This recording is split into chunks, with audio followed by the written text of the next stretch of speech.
August 6 நமது அனுதின மன்னா ஊழியங்களின் வாழ்த்துக்களுடன் இன்றைய நற்செய்தி. அடிமைத்தனத்திலிருந்து விடுதலை. இன்றைய வேத வாசிப்பு யாத்ராகமம் 6ஆம் அதிகாரம் வசனங்கள் 1 முதல் 8 வரை. அப்பொழுது கர்த்தர் மோசேயை நோக்கி, நான் பார்வோனுக்கு செய்வதை இப்பொழுது காண்பாய். பலத்த கையை கண்டு அவர்களை போகவிட்டு, பலத்த கையை கண்டு அவர்களை தன் தேசத்திலிருந்து துரத்தி விடுவான் என்றார். மேலும் தேவன் மோசேயை நோக்கி, நான் ஏகோவா, சர்வ வல்லமையுள்ள தேவன் என்னும் நாமத்தினால் நான் ஆபிரகாமுக்கும் ஈசாக்குக்கும் யாக்கோபுக்கும் தரிசனமானேன். ஆனாலும் ஏகோவா என்னும் என் நாமத்தினால் நான் அவர்களுக்கு அறியப்படவில்லை. அவர்கள் பரதேசிகளாய் தங்கின தேசமாகிய கானான் தேசத்தை அவர்களுக்கு கொடுப்பேன் என்று நான் அவர்களோடே என் உடன்படிக்கையையும் ஏற்படுத்தியிருக்கிறேன். எகிப்தியர் அடிமை கொள்ளுகிற இஸ்ரவேல் புத்திரரின் பெருமூச்சையும் நான் கேட்டு என் உடன்படிக்கையை நினைத்தேன். ஆதலால் இஸ்ரவேல் புத்திரரை நோக்கி, நானே கர்த்தர், உங்கள் மேல் எகிப்தியர் சுமத்தின சுமைகளை நீக்கி நான் உங்களை விடுவித்து உங்களை அவர்கள் அடிமைத்தனத்திற்கு நீங்களாக்கி ஓங்கிய கையினாலும் மகா தண்டனைகளினாலும் உங்களை மீட்டு உங்களை எனக்கு ஜனங்களாக சேர்த்து கொண்டு உங்களுக்கு தேவனாயிருப்பேன். உங்கள் மேல் எகிப்தியர் சுமத்தின சுமைகளை நீக்கி உங்களை விடுவிக்கிற உங்கள் தேவனாகிய கர்த்தர் நான் என்று அறிவீர்கள். ஆபிரகாமுக்கும் ஈசாக்குக்கும் யாக்கோபுக்கும் கொடுப்பேன் என்று நான் ஆணையிட்ட தேசத்தில் உங்களை கொண்டு போய் அதை உங்களுக்கு சுதந்திரமாக கொடுப்பேன். நான் கர்த்தர் என்று அவர்களுக்கு சொல் என்றார்.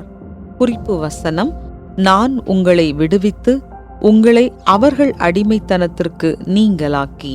யாத்ராகமம் 6:6. மோசேயை போன்று நீங்கள் எங்களை அடிமைத்தனத்திலிருந்து விடுவித்தீர்கள் என்று ஜமீலா ஆச்சரியத்துடன் கூறினார். பாகிஸ்தானில் செங்கல் சூளை முதலாளிக்கு அவர்கள் செலுத்த வேண்டிய அதிகப்படியான பணத்தை திரும்பச் செலுத்த வசதி இல்லாத காரணத்தினால் அதே சூளையில் கொத்தடிமையாக அவளும் அவரது குடும்பமும் பணியாற்றினர். அவர்களின் சம்பாத்தியத்தின் பெரும்பகுதி வட்டியை செலுத்துவதற்கே செலவாகியது.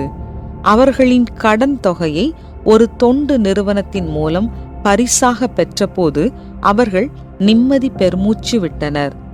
அந்த நிறுவனத்தின் பிரதிநிதிக்கு நன்றி செலுத்துகையில் கிறிஸ்துவின் விசுவாசியான ஜமீலா இஸ்ரவேலர்களை அடிமைத்தனத்திலிருந்து விடுவிக்க தேவன் மோசேயை பயன்படுத்திய உதாரணத்தை சுட்டி காண்பித்தார்.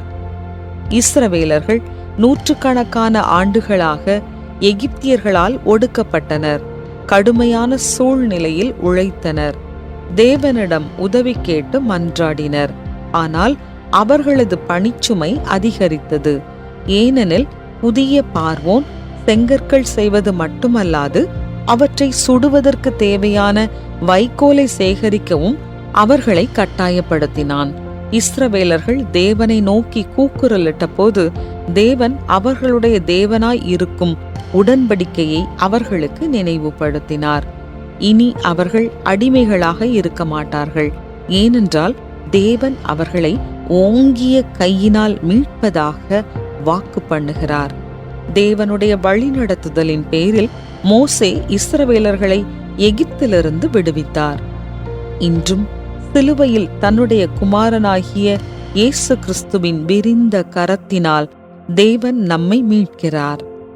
நம்மை ஒரு காலத்தில் அடிமைப்படுத்தி வைத்திருந்த பாவத்திலிருந்து நாம் இன்று விடுதலையாக்கப்பட்டுள்ளோம். நாம் இனி அடிமைகள் இல்லை, சுதந்திரவாளிகள். தேவன் உங்களுக்கு எவ்வாறு மீட்பை அருளினார்? பல விதங்களில் அடிமைப்பட்டுள்ளவர்களை நீங்கள் எவ்விதம் ஊக்கப்படுத்துவீர்கள்? அன்பான தேவனே, என்னுடைய பாவத்திலிருந்து என்னை விடுதலையாக்க உம்முடைய குமாரனை அனுப்பியதற்காய் உமக்கு நன்றி.